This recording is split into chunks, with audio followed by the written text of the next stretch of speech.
I'm Jason Elster, president of Downtown Madison, Inc., and welcome to our first virtual What's Up Downtown breakfast for 2021.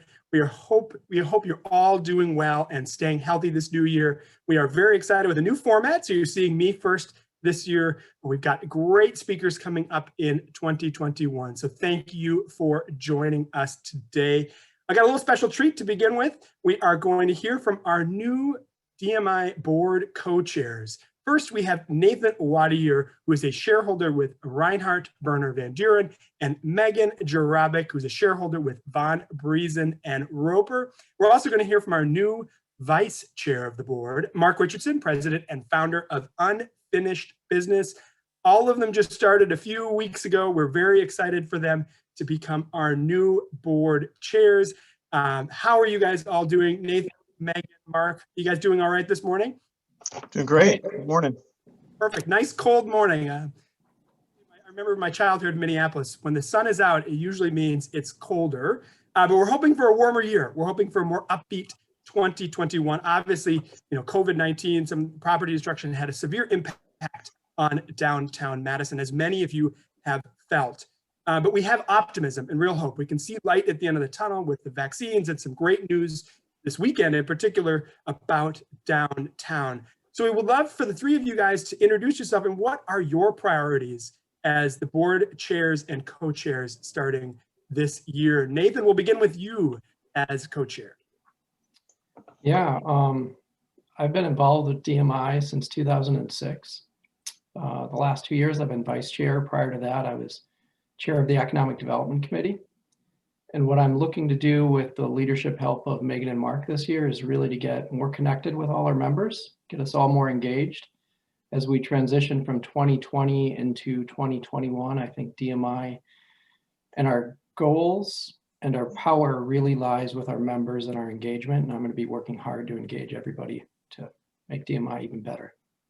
I love it. A laudable goal. We'll get more members and our current members more engaged. Speaking of membership, our former chair of our membership development committee and new co-chair Megan Jarabic. Megan, what are you looking forward to in 2021? Yeah, I think membership engagement, of course, is the goal of everybody, and we are so much stronger with great voices at the table. So that is definitely a high priority. I also think DMI has a great civic agenda that's worked on every year to really outline where our activism and our energy is going to be placed. And so that civic agenda is something that we just need to use as our gut check to come back to throughout the year to make sure that we're staying focused on the things that accomplish our goals. And so I encourage everybody on the call, if you haven't looked at it, to go back and look at that civic agenda because it'll give you a really clear outline of where we're going. Yeah, it is. The committee's inclusiveness, membership development, government relations, economic development, and quality of life, transportation do a great job of really outlining our priorities civically. Last but certainly not least, Mark Richardson, the new vice chair. Hope, Mark, they didn't take all of your ideas. Mark's been a longtime chair of our inclusiveness committee, in fact, founder of the inclusiveness committee. Mark, what are you looking forward to in 2021?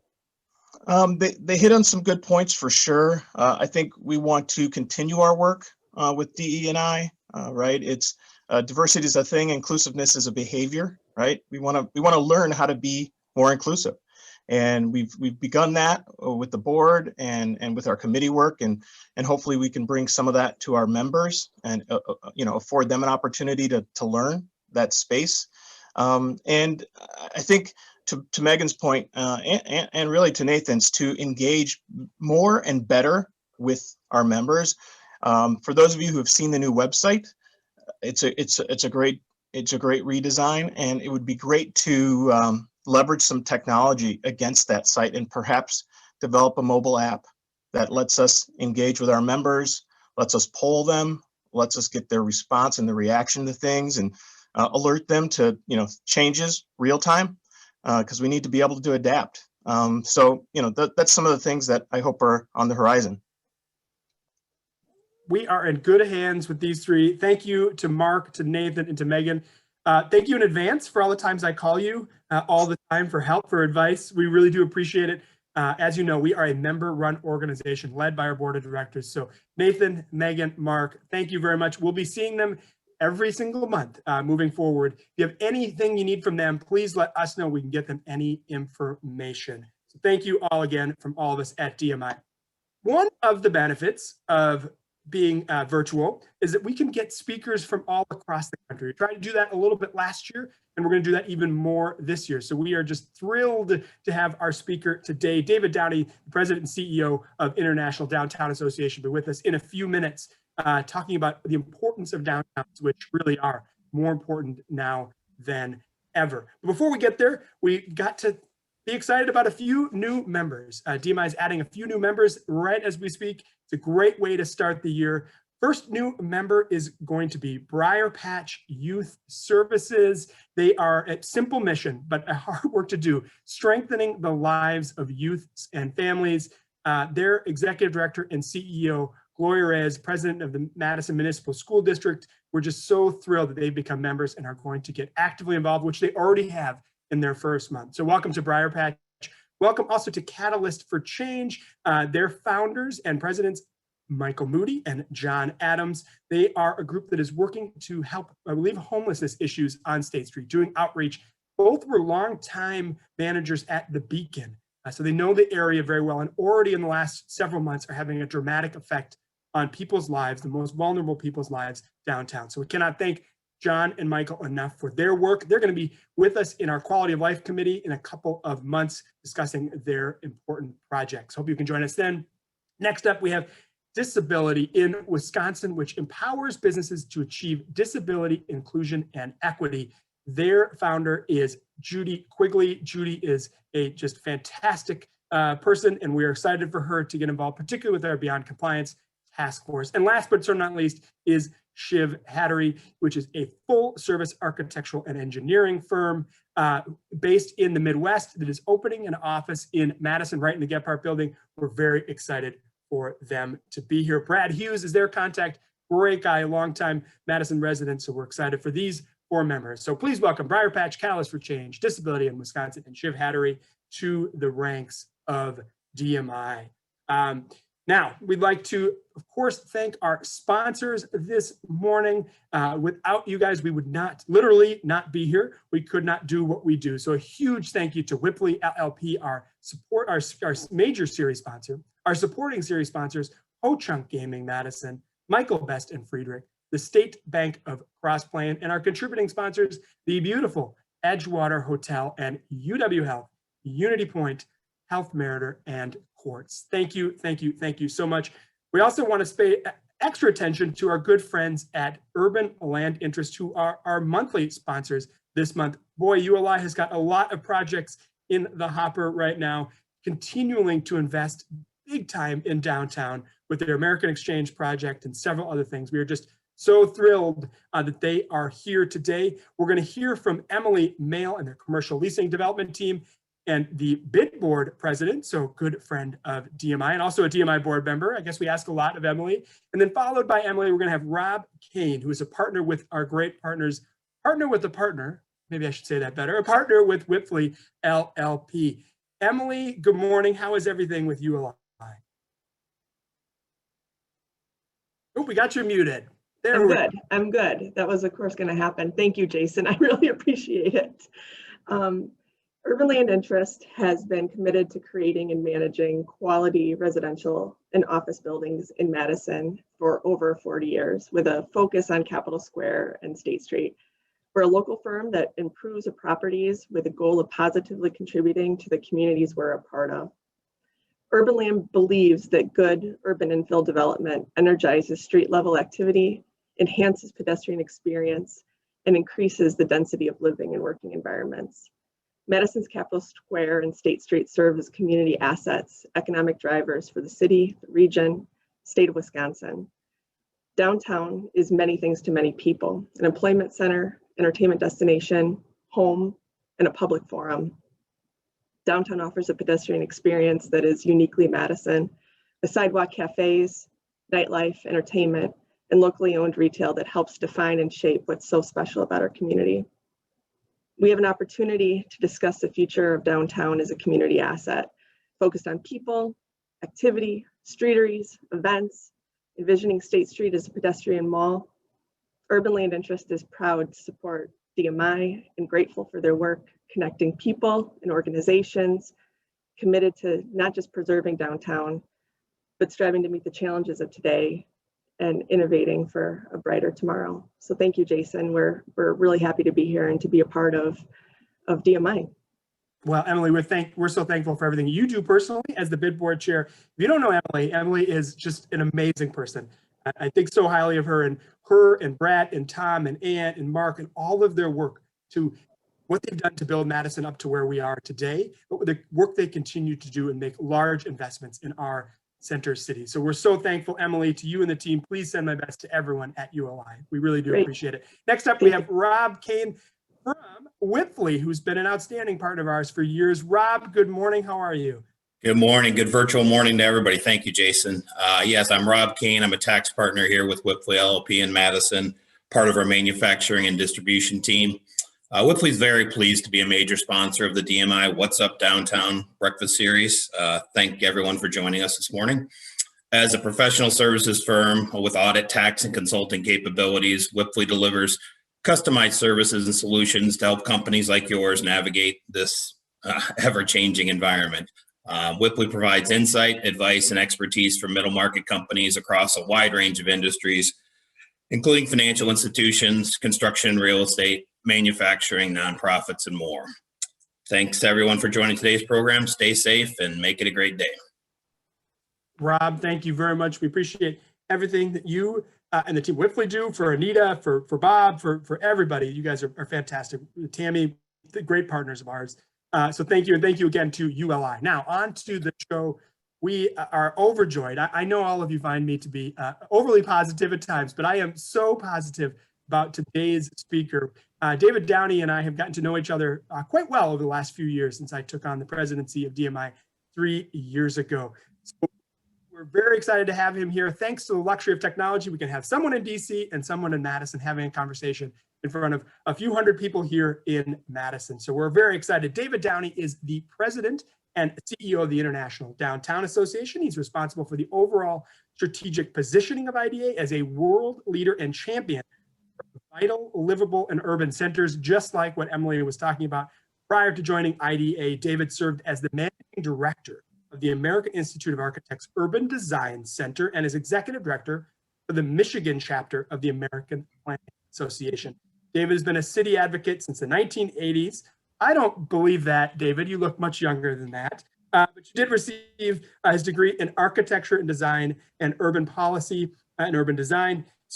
He speaks frequently throughout the country and now including in Madison, but he's done so in North America, United Kingdom, Italy, Germany, Australia, Sweden, Denmark, El Salvador to Japan. The list just keeps going.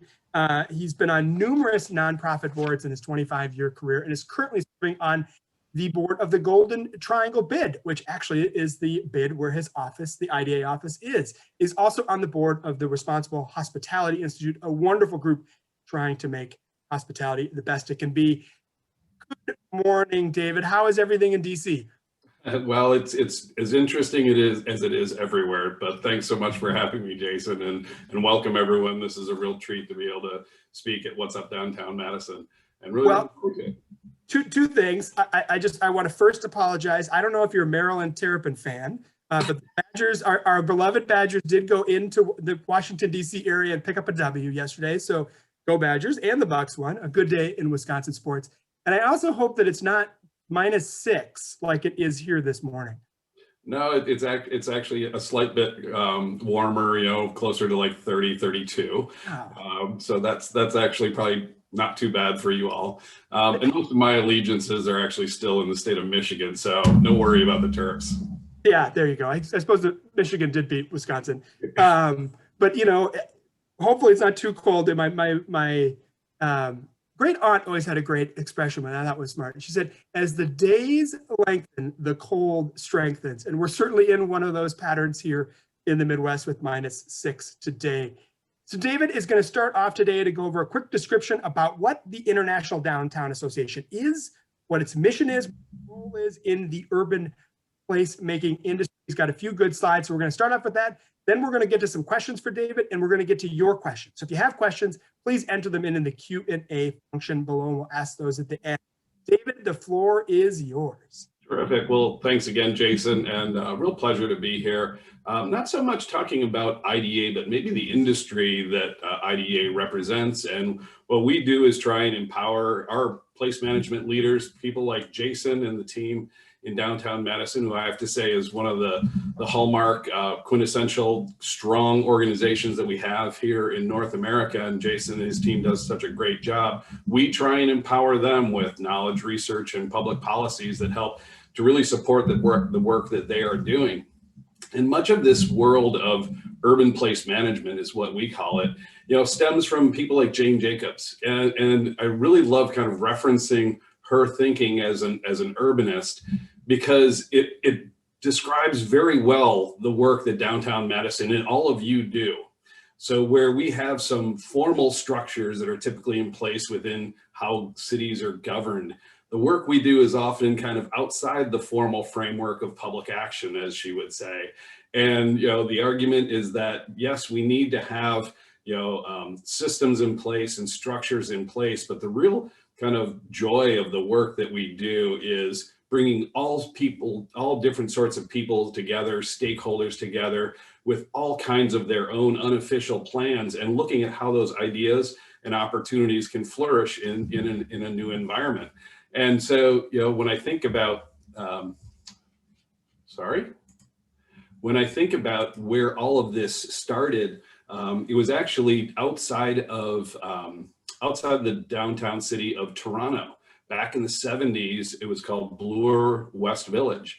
And you can see a gentleman to the right, Mr. Alex Ling, who was just a merchant on that street, which today looks a little bit like the picture here, but back in the 70s, it was a small commercial district outside of a major city. And why this is kind of relevant today is this was the era when regional shopping malls were being built, where transportation systems were being put underground rather than the bus system that used to go down this street.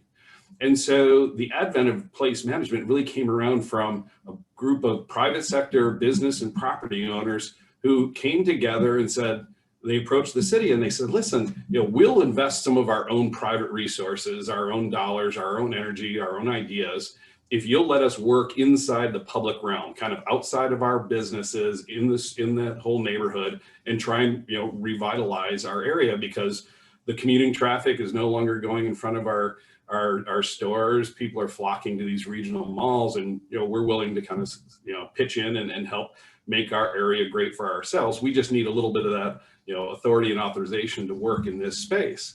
And so it's that nature of public-private partnerships where the private sector started to really help do more in community building. And what we had really came out of all of that was this idea of urban place management, which many of the programs that you even discussed in this opening introduction reflect many of those things that we call kind of downtown's hierarchy of urban place management. Everyone needs a clean and safe environment. You'll see a lot of programs and festivals that are done to bring community together, often looking at marketing programs for different activities that are happening in the downtown and in the district. But as organizations, much like downtown Madison, gets more sophisticated, we find that they were getting involved in business recruitment and retention, actually helping to spur development projects. And then I know Jason and his team are real strong advocates within the organization as a whole. And this is just kind of the suite of services that all of the IDA members tend to provide at various levels, depending on where their local institution is and their needs. We've also seen it continue to evolve through time. Back in the 70s and 80s and 90s, we were trying to revitalize kind of center cities across North America that kind of had emptied out into the suburbs.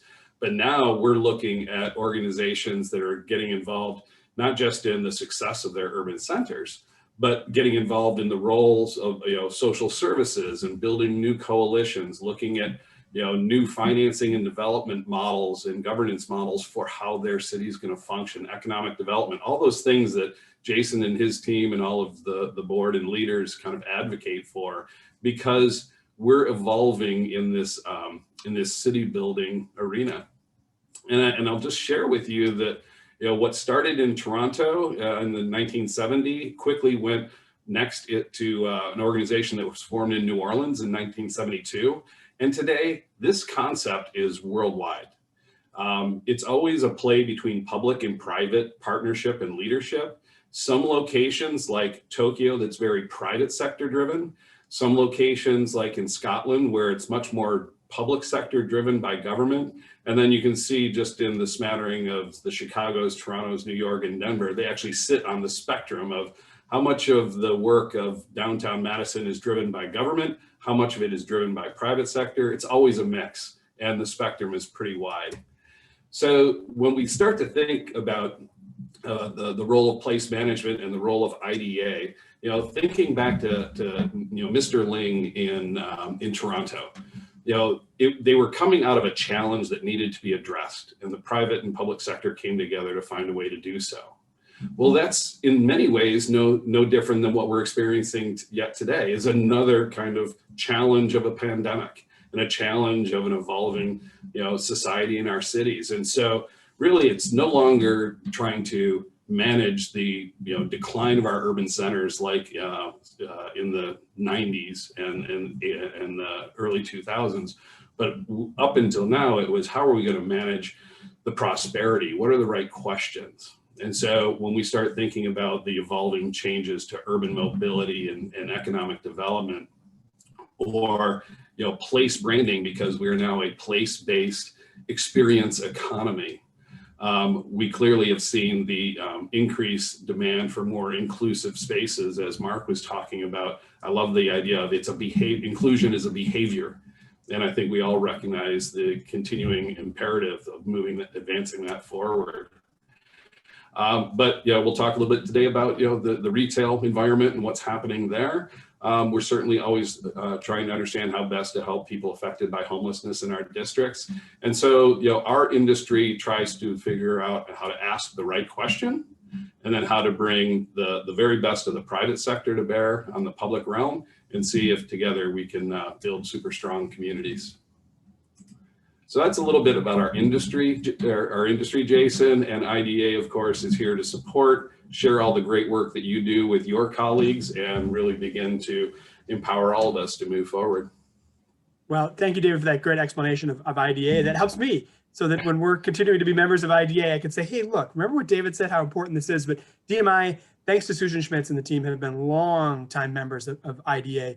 We go to their conferences, we get their research, our policy research team uses them all of the time. They're a wonderful resource for us now more than ever. So I want to get to some questions that we have about what's happening in downtowns now. I think that's what the group really wants to hear about. We also want to answer your questions. So if you have questions at the end, we've got time, send them down in through the Q&A function at the bottom of the screen there, and I will ask your questions. First question, I think we have to start with, obviously 2020 was a difficult year nationwide, right? A lot of people suffering everywhere, but downtowns in particular, you know, what are the major challenges and opportunities facing downtowns in 2021? Well, the major challenge, of course, is the pandemic. You know, for us, you may have heard the term, was the hammer and the dance. And what that really meant was we all probably remember when all of a sudden the realization that we had to put the hammer down, put the stay-at-home orders in place, and it literally was a hammer. And it really drove, you know, a stop to many of our urban centers. And then the dance has been this, how do we reopen? You know, do we shut down again? That kind of interplay between trying to recognize, you know, shop owners, restaurants, office buildings, open space. How do we kind of innovate around how to reopen and how to do so safely? Because the reality is we have, you know, a health pandemic and a community health imperative. So, you know, the challenges are pretty obvious in that regard. But, you know, as it stems with what we know is happening in downtowns, it is this, you know, absence of the workforce, if that's a large driver of your urban activity. It is the fact that we are seeing, you know, public transportation as a mode of many people getting to work, and what's the health implications to that. You know, for our management organizations, you know, the opportunity was really to demonstrate and prove their, how invaluable they were, which really initially came in the form of a lot of communication and continues today. As we saw all the CARES Act information roll out, most of organizations, much like yourselves, Jason, was trying to interpret that for, all of the businesses, trying to find ways to support, small business in particular. Being able to come up with innovative programs that would, allow, keeping a restaurant open and maybe finding ways in which that restaurant could receive grant funding to support, preparation of meals that then would serve the homeless community that was in need of public services. We saw a lot of that innovation going on.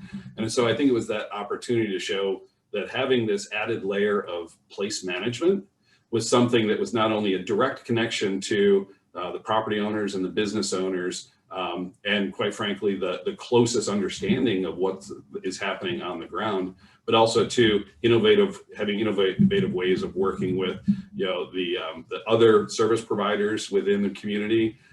We saw a lot of new collaboration, a lot of growing collaboration, and really begin to unite as a community behind solving the problem of, how do we keep our economy moving forward, knowing that we had to put the hammer down, and we're still playing with that dance a little bit today. But what I will say on the opportunity side is this: we surveyed about 244 of our member districts, and I would say about half of them believe that the urban core is going to rebound faster than any other part of their city.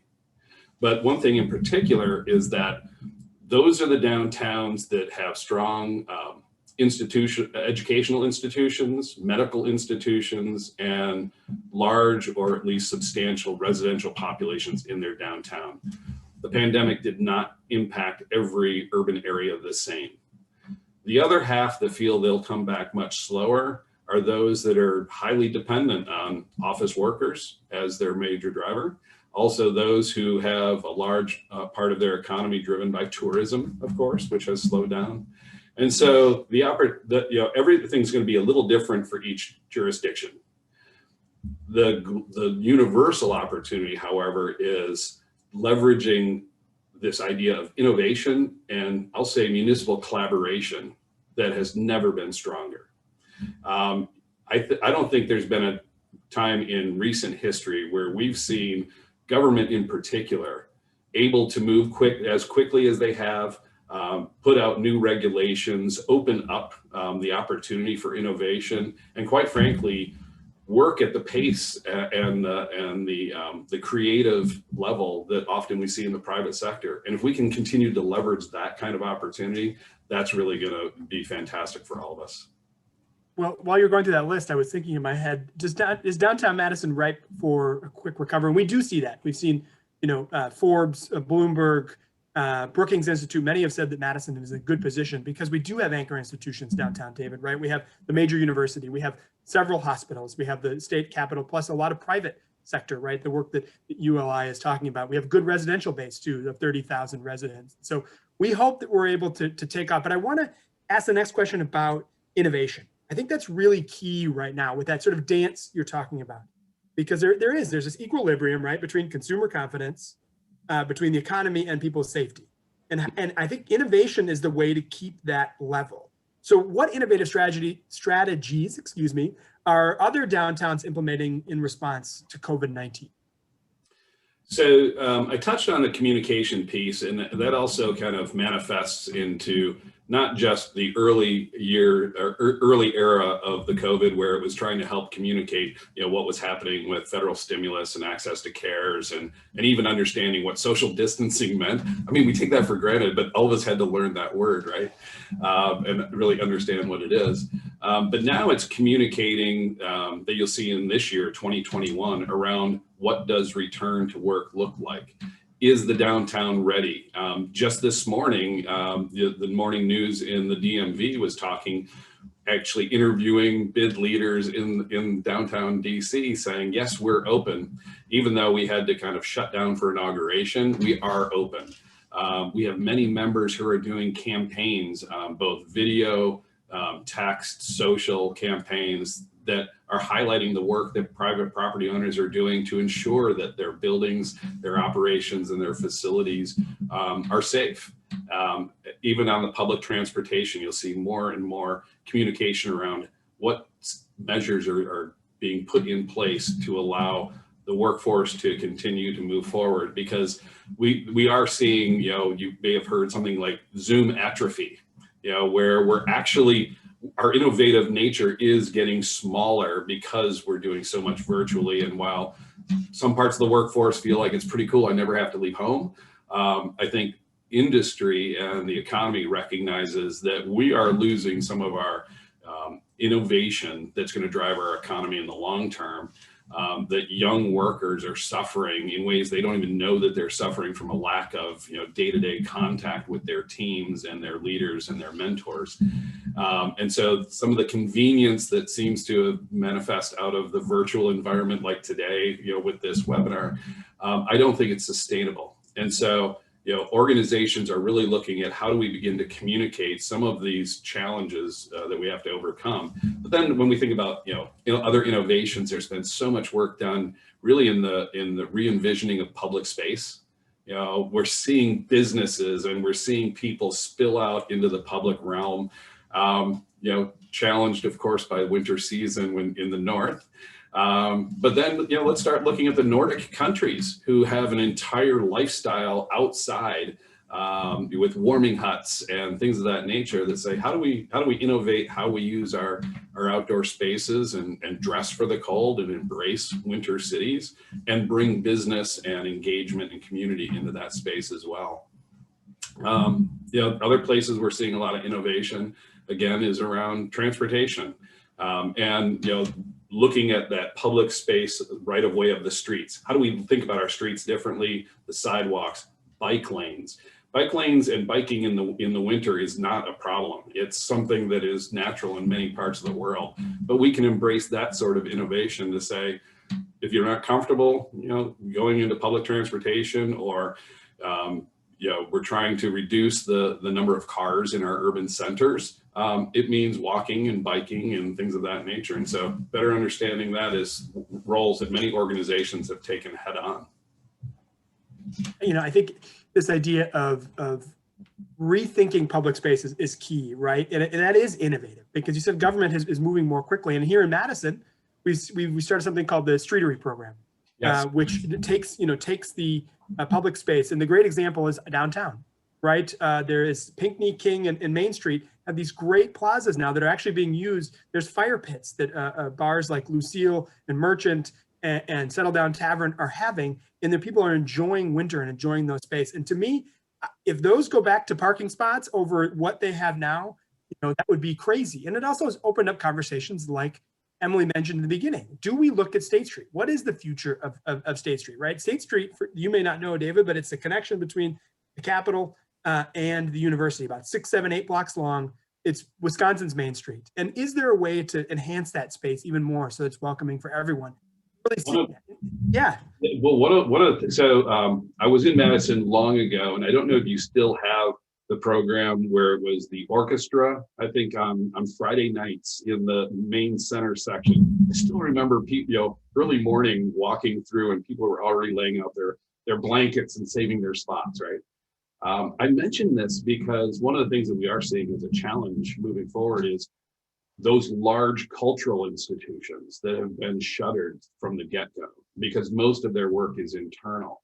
I mean, I'd love to hear, what's your innovative approach that says, how do we get the orchestra, back up and running for the city of Madison? The cultural community connections, whether it's theaters or orchestra halls or museums, finding ways of bringing that culture to bear in these times has been a real challenge.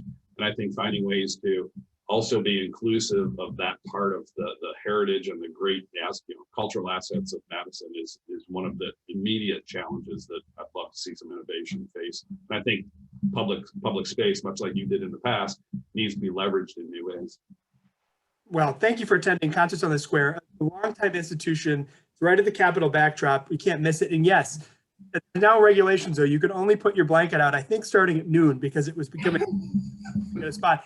Sometimes the Wisconsin Chamber Orchestra gets 50,000 people there, and that matters, right? That's creating proximity. That's creating that innovation that you're talking about. And I should say, acknowledging the Wisconsin Chamber Orchestra, and another one of our partners is Frank Productions. And they own a large facility called the Sylvia, about a 2,500 person music venue. They partnered together to do a concert. So Wisconsin Chamber Orchestra could be in their huge space, all socially distanced with, you know, boom cameras everywhere. It was fantastic. So it allowed the arts to still happen, people to get paid, and people to enjoy that culture. And I have no question at all in my mind that these cultural institutions can continue to innovate so that we can have these experiences even under COVID times. But one of the things I really want to get to is that retail experience, right? The retail experience is really important in downtowns. What's going to happen to the retail experience? What do you see the future post-COVID? So, you know, there are many retail experts that we can tap to who are also trying to understand. One of the things that I share with everyone is a recognition that I became a better understanding of recently is, you know, part of the retail marketplace is recognizing the fact that in the US in particular, we are extremely overbuilt in retail per capita.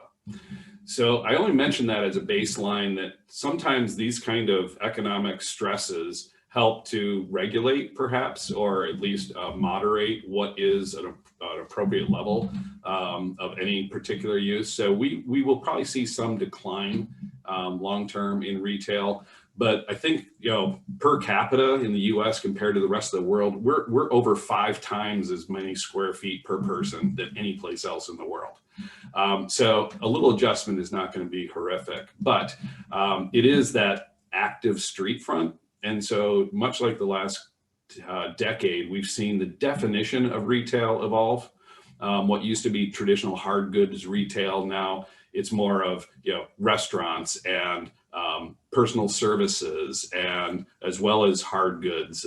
You know, retail real estate is growing in its definition. I'm seeing where some downtowns are already beginning to strategize where they may have a vacancy. What can they do to go in and create perhaps smaller pop-up kind of incubator for small business entrepreneurs, especially looking at Black and brown minority-owned businesses, and how do we give a leg up for that more inclusive opportunity and create, you know, incubators, if you will, in some of these spaces. I'm hearing of landlords who, when a restaurant goes out of business, there is a huge capital investment into that space, and that's, you know, by the landlord as well, the landowner as well. So, you know, in this time of still in the dance, you know, what can be done at much lower rent to at least utilize, you know, the kitchen, the eating facilities, perhaps a ghost kitchen, to really start to drive some more economics from that ground floor, some more activity. So that's part of what's happening too. I think long term, what we'll see is the retail will come back. It will continue to be a bigger mix of hard goods, professional services, entertainment, and restaurant. And I think too, we have to start thinking more creatively about how is that ground floor utilized. So, you know, one example that we've seen in Copenhagen is they're making almost community spaces out of some of the ground floor. And one little example of that you may have seen in downtown is, I'm forgetting which of the banks is really creating almost that coffee shop gathering space as their lobby to bring people in. They're almost turning it into a community space with immediate availability of their banking facilities. You know, some of those innovative approaches to retail, I think, are going to be necessary moving forward. Well, I think we've seen that in Madison here. Monona Bank has tried that on the east side. I think it gets into experiences, right? I think, David, Right. You bring up, people want experiences, and some of the most successful stores downtown for imagination, right? You get this whole sensory experience, soap opera, you can go make soap and try different things. But that experience also leads to tourism, right? And tourism is a big deal for a lot of downtowns. You brought it up in your beginning. In Madison, $304 million a year is spent just downtown of the $1.4 billion spent in our county, right? It's a big deal. What is the fate of tourism, and what is the recovery looking like? Before going to recovery on tourism, the other thing I'll mention that we are seeing, and you're probably considering, is we're seeing many retail establishments, going back to your last question, that are really leveraging the idea of social media, a lot of new technology apps, and really getting into kind of scheduling that experience and creating almost a concierge scheduled experience within their store, or knowing that they're doing some short-term special event, in which case it's limited capacity for a limited amount of time, and then another scheduled opportunity for a new group to come in. I think that ties into a little bit of what we're certainly seeing with tourism, which is most tourism minds in urban areas are, of course, looking at local and regional tourism as their target for the next, I would say, year to year and a half.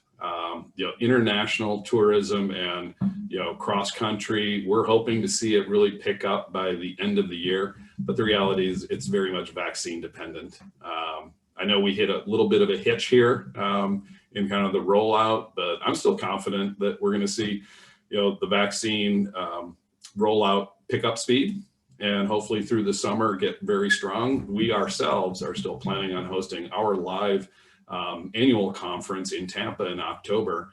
And if that is an early indicator of the potential for tourism, I'm certainly hopeful that we'll be able to pull that live event off. That we'll still see people like yourselves who are comfortable boarding a plane if they have to, in order to get there and continue to move forward. But the long term for tourism is there's pent up demand, and I think that's where we're seeing some hotel occupancies are over the weekends hitting 80%, but they're finding that it's locals who are just driving in, tired of the house, wherever they're staying, and they just want to experience the downtown again. So I think local, then regional, and then hopefully national and international here within the next year, year and a half. Yeah, it does matter. Tourism is a big deal. It's a big industry for our downtown and so many of those other downtowns. And you're seeing the locals staying with the staycations, right? We have a hotel week here brought to you by Destination Madison in the next couple of weeks. It's been really, really cool to see.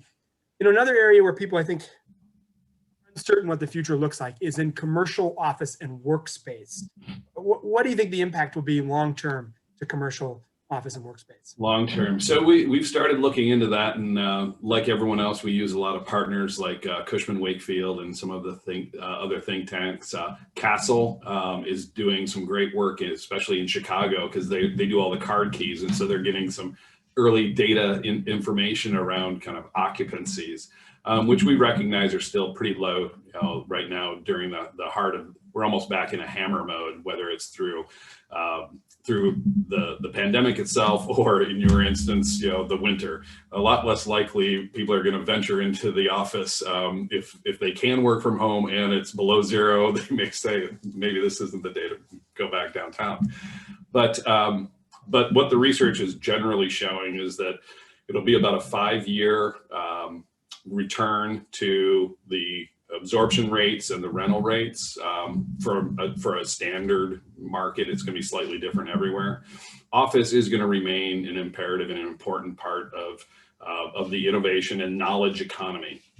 I think there's a recognition that the workplace is going to go through some changes. And so the idea of flexibility and amenity-rich environments, both inside the office buildings as well as immediately adjacent, meaning all the work you do in the public realm and all of the supporting businesses that become third places for people to do their work. So if they're going to come to the office, I think the allure has to be, what can I get in the office and in the downtown that I can't get at home? And so it can be, technology and internet speed. It can be access to other creative people. It's that innovative collisions that we'll be looking for. It's a new experience with amenity-rich opportunities to work, from an open space in the building to working in the park, to being able to drop in to, have lunch that I don't have to pull out of the microwave and think that. I mean, it's literally, we have to start thinking about that. Early on, there was some thought about shift work really becoming part of the office environment, but I'm not seeing that really manifest in any of the information going forward. I think at the end of the day, it's going to be about a less dense office worker fulfilling probably similar amount of space, but having more flexibility into what groups are brought back into the office in what time intervals. And the HR side of this, there's a lot of discussion about, as leaders in businesses, we are going to have a much greater management function in understanding how to bring groups of people together for creativity, innovation, and advancing key work, and actually, more hands-on, nurturing of that process moving forward, but about a 3 to 5 year return. Well, I'm glad to hear. Oh yeah, sorry, David, please. Well, it also stems from where there is some loss. I think one of the opportunities from this is to re-envision the utilization of buildings. What sort of shift might we see between, in a mixed use building, what portion is office versus residential versus other uses? I also was just glad to hear that I'm not the only one that's eating an inordinate amount of microwave lunches. So that was good to hear. And I want to react to the chat too. We've got Laura McIsaac, who is the director of sales for the Monona Terrace, which is our Frank Lloyd Wright inspired convention center downtown, wants to have IDA events here. In fact, we are working with IDA now for a college town series in the next couple of years. So we are excited to bring David and the team here at some point. No promises yet. I guess we haven't signed the agreements, but we're hoping to bring IDA events here. I think one really important part you brought up in commercial space is bringing different people together. Why downtowns are so powerful, but oftentimes downtowns have not been welcoming to certain groups of our community. So what strategies are there to advance equity and racial justice in the place management industry? And what role can downtowns like DMI play in building community, communicating, and being a driver for change so that it really is a vibrant, equitable, and inclusive place for everybody? Unfortunately, when you kicked off the program, I actually lost my internet service for about 2 minutes. I don't know if you saw my name disappear, but I was able to come back on just as Mark was talking about, inclusion being a behavior. And it resonated with me so much because for the last several decades, I think the place management industry acknowledged the importance of inclusive city building. And we know that that's what makes our urban centers unique, is kind of that gritty mix of all walks of life, and really makes our city centers strong. But we haven't been, I think, attentive enough to realize that, it's not surprising that many of our urban centers became more expensive and whiter, as we revitalized. Clearly, the social justice awareness of the last year is exactly as it should have been, and is the opportunity moving forward. And so what I see happening in the place management industry is pretty fascinating right now, and it really leans on the expertise of people like Mark and others. That it sounds like you already have a culture within Madison that's going to support this, which is education first and foremost. Really being purposeful about digging into what levels of inclusion exist, what barriers do exist, and much like I showcased how place management solves challenges, and that's what they're so very good at doing in urban centers. I think this is our challenge moving forward. So, we still have some kind of, I don't want to call them barriers, but challenges. I see an enormous enlightened leadership within place management organizations who are looking into their own organizations to say, how am I being diverse and inclusive, even within our staffing and even within our programming, and things that are in more direct control of the CEO of the management organization. We have, as you would imagine, other organizations that have varying levels of, I'll say, an enlightened leadership and constituency who's interested in looking at it from a standpoint of, the district as a whole, the downtown as a whole, the mission of the organization to try and pursue greater inclusion. That varies from location to location, unfortunately, but I think the more positive examples that we can highlight is what will really kind of turn the corner at the end of the day. And I think we have to dig in and really begin to understand what are the policy implications that still exist today that are limiting, inclusion? And we only have to look to a couple of recent examples. I learned just recently that even under the current CARES Act and the Payroll Protection Program system, that often many Black, brown, and minority-owned businesses are having a hard time accessing the resources that are available. And in part, it's because they may be operating outside of kind of automated systems.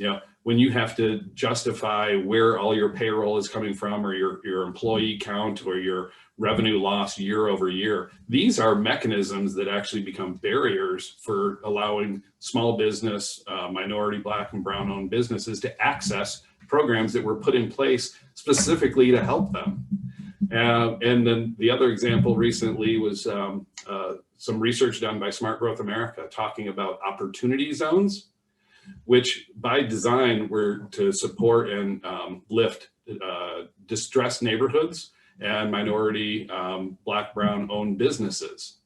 But the civic infrastructure of putting tax credit to work is one that is largely understood by real estate and the existing kind of large developers. And so we haven't quite yet gotten opportunity zone down to the level where even it was envisioned. And this is just some of the hard work of really digging in and finding out what we need to be doing better so that we can ultimately be much more inclusive in moving forward.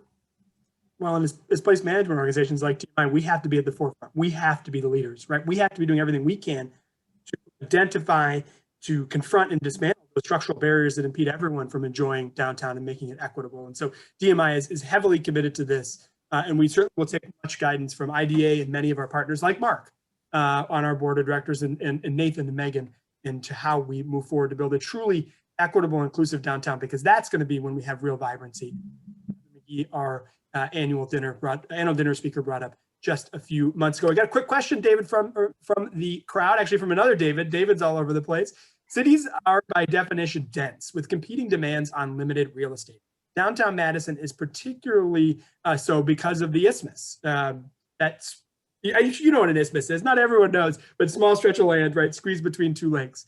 What have other downtowns done to successfully balance the competing needs and demands for space, i.e. retail, office space, condos, public open spaces, mass transit, public art, and the rest? How do you make that all work in dense spaces? Oh, I mean, I think— Big question. Isn't that the topic of the next What's Up Downtown? I think it's a topic of everyone. I'm fascinated by scale, the human scale, and just the rich kind of opportunities that dense urban centers provide. And I don't have a singular answer, of course, for this. But when we think about all of the great cities around the world, I mean, Singapore, it is an island unto itself, and yet its density and its vibrancy and everything that I've never visited, but I see happening in a place like Singapore, they're constantly massaging that over time. That's I think the neat part about kind of the urban ecosystem is it's not static. So whether we're talking about small pocket parks that just become these, elegant, quiet spaces in a noisy urban center, we can create those sorts of things. If it's, smaller scale entertainment venues, those little black box theaters that show up in these, odd spaces, they become another rich addition. We're seeing so much work being done with alley activations. And even understanding, I've got a great example that I saw in Australia where they shut down an alley because it wasn't utilized very much. And they put this micro restaurant and pub into what was no bigger than, a 15-foot alley. And it was elegant and it was beautiful. And so I think that's the nature of people who love cities and who work in cities is it's never finished. It's always evolving. And it's where we can do some really creative, unique things. And that's just the pure pleasure of finding out, I've never seen anything reach its maximum density and not be able to continue to grow, if you will. Well, I just think this is so great to hear about other ideas about other cities. And that's the power of IDA, right? Downtown Madison can take and these other downtowns just give us the keys to what their projects work, because it's not competitive. And so the Alley project, we looked at several different cities, really, found great success. And we're looking at a project here at Hawthorne Court, which is a long alley here in downtown Madison. So many of these things can be replicated. All right, I asked a big question, but this is the final big question for you. What the future of downtowns look like? Once we reopen, what do you see as the future of downtown so that everyone can enjoy the opportunities? I think it's going to be very much what we have been enjoying and better. We see no indication that the knowledge economy is going to slow down, and that the need for workforce, young workforce, emerging workforce. I have 3 sons who are going to be entering the workforce. They're still looking for that exciting, urban experience downtown. It is an experience economy. It will continue. So the knowledge jobs, the experience economy, that's going to continue. What I'm hopeful is going to continue is that it is, of course, much more inclusive. The racial divide, the social injustice challenge that we have, especially in the US, I'm hopeful that we'll see not a calming, but of an awakening to all of that, so that we come together more holistically as a country, which, we've just gotten through a shift in the administration. We're hopeful to come out of a pandemic. Disasters, if you will, this is an extended one, but is where we see communities come together, whether it's Hurricane Katrina or other cities that were flooded, or wildfires. Community comes together in times of challenge and times of disaster.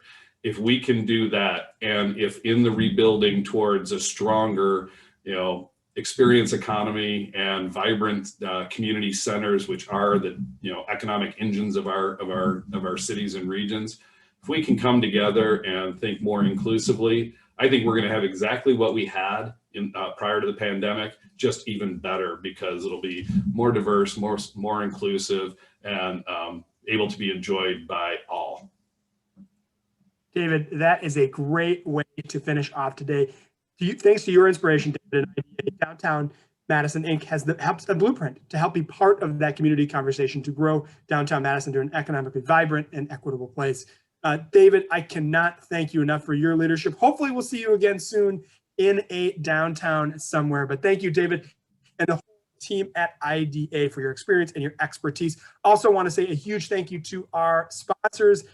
Premier sponsor for today, Whipfly LLP, Ho-Chunk Gaming, Madison State Bank of Cross Plains, the Urban Landagers for our sponsorship this month, Michael Best and Friedrich, the Edgewater Hotel, UW Health, Quartz, and Mariner. And we are all appreciative for you all for joining us here today. We've got a great series of speakers coming up over the next couple months. Next month, join us for Senator Tammy Baldwin.